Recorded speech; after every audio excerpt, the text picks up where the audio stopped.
এখন আমি খাবো দা রোড সাইড কাবাবের হরিয়ালি কাবাব, যে এখন বানাচ্ছে আমার ডিজারুনকার ভাইরা ভাই। এখানে ফালতু ইয়ারকি মারবে না, এখানে ফালতু ইয়ারকি মারবে না। এইসব ফালতু ইয়ারকি মারলে ভিডিও করবার দরকার না, একদম করবে না।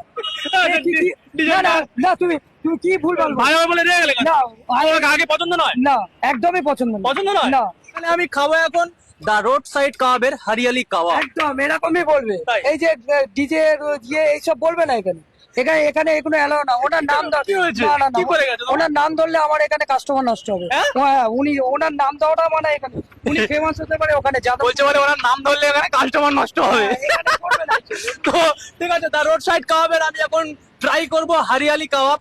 তো যাদবপুরের সাপুইপাড়া ফেমাস দা রোড সাইড কাবাবের এই, হরিয়ালি কাবাবটা কেমন হয় খাবো, আর তোমাদেরকে ওপেন রিভিউ দিয়ে যাবো। একদম ঠিক আছে, ভালো হবে তো? একদম হবে। দেখা যাক তোমার হাতে কি মাইরি তুমি মশলা আছে। খাবে এখানেই আমাকে বলবে, হ্যাঁ এখানেই জানিয়ে দেবে। আচ্ছা ঠিক আছে, হ্যাঁ। তাহলে দাদার হাতে নাকি জাদু আর হাতের বানানো নিজের হাতে মশলা দিয়েই খাবো এই হরিয়ালি কাবাব।